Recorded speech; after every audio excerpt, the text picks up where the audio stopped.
محفل سخن میں ناظرین کا ایک بار پھر دلی خیر مقدم ہے۔ ناظرین، آج کے اس ایڈیشن میں جبل پور ایم پی کی معروف شخصیت جناب تلک راج پارس صاحب جلوہ افروز ہیں۔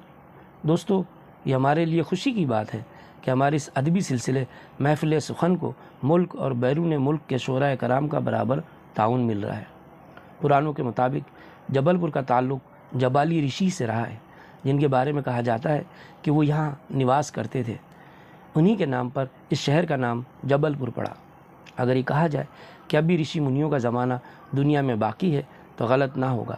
تلک راج پارس صاحب کے اندر ایسے ہی رشی منیوں کی جھلک صاف دکھائی دیتی ہے۔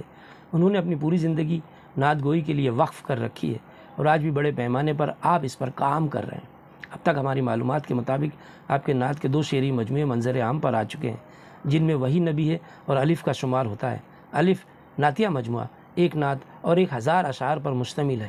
اس کے علاوہ غزلوں کا مجموعہ پتے شور مچاتے ہیں بھی شائع ہو کر ارباب علم و ذوق سے اپنا لوہا منوا چکا ہے۔ اب تک آپ کو بہت سارے اعزازات سے نوازا جا چکا ہے، جس کی ایک لمبی فہرست ہے۔ نعت گوئی سے آپ کا کچھ ایسا روحانی رشتہ بن گیا ہے کہ غزلیں کہنا آپ نے بالکل ترک کر دیا ہے۔ یہ بڑی بات ہے کہ ہماری گزارش پر آپ نے اپنی غزل ہمیں ارسال کی۔ انشاءاللہ عنقریب کسی ایڈیشن میں ہم آپ کی خدمت میں آپ کا ایمان افروز نعتیہ کلام بھی پیش کریں گے۔ تو آئیے ناظرین، ہم جناب تلک راج صاحب کو سماعت کرتے ہیں۔ نمسکار دوستوں، آپ سب کی خدمت میں غزل پیش کر رہا ہوں، سماعت فرمائیں۔ مطلب یوں کہا ہے کہ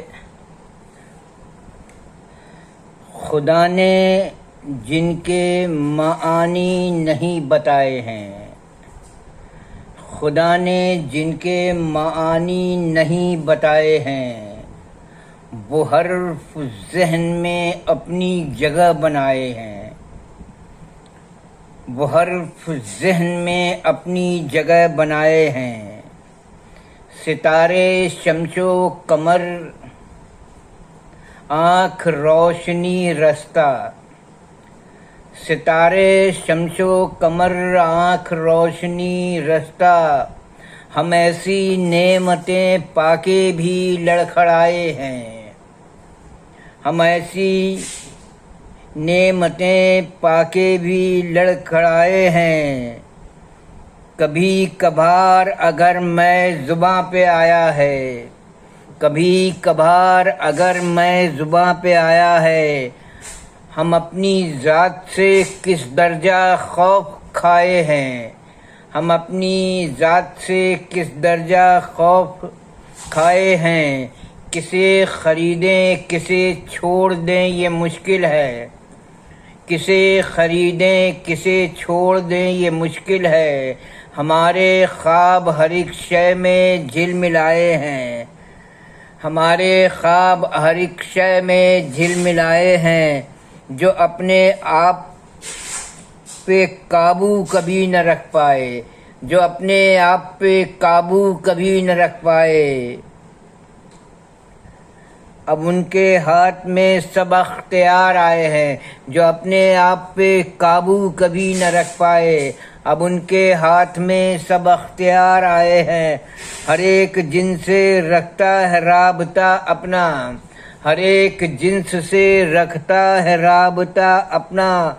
بشر نے اپنے کئی سلسلے بنائے ہیں، بشر نے اپنے کئی سلسلے بنائے ہیں، جب ایک مون دلوں میں اتر گیا پارس، جب ایک مون دلوں میں اتر گیا پارس،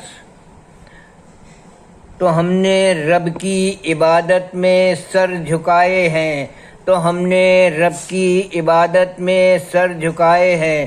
خدا نے جن کے معانی نہیں بتائے ہیں، وہ حرف ذہن میں اپنی جگہ بنائے ہیں۔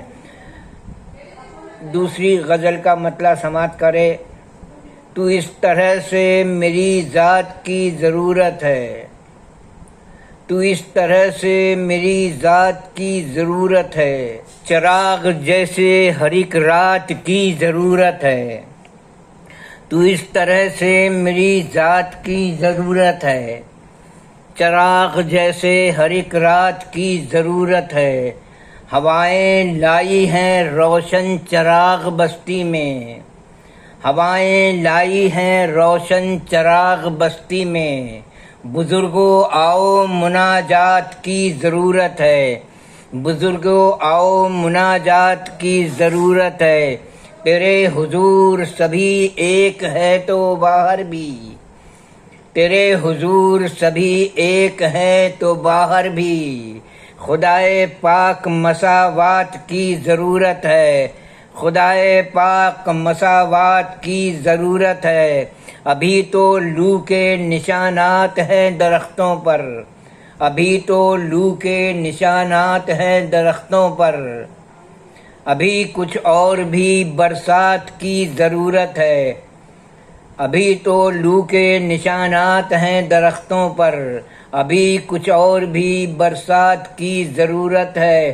میں اپنے گھر میں بھی کانٹے بچھا کے رکھتا ہوں، میں اپنے گھر میں بھی کانٹے بچھا کے رکھتا ہوں، یہ مصلحت بھی میری گھات کی ضرورت ہے، یہ مصلحت بھی میری گھات کی ضرورت ہے، اور ہمارا مسئلہ جھگڑے سے حل نہیں ہوگا، ہمارا مسئلہ جھگڑے سے حل نہیں ہوگا، کسی بھی شرط پہ ہو بات کی ضرورت ہے، کسی بھی شرط پہ ہو بات کی ضرورت ہے۔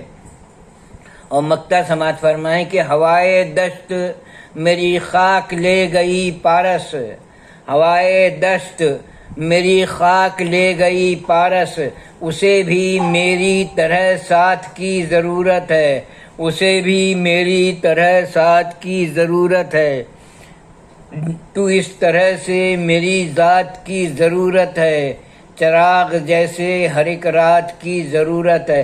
بہت بہت شکریہ ناظرین، امید ہے آپ کو ہماری یہ پیشکش ضرور پسند آئے گی۔ آپ سے گزارش ہے کہ آپ پہلی فرصت میں ہماری چینل کو سبسکرائب کریں، ساتھ ہی لائک اور شیئر بھی کریں۔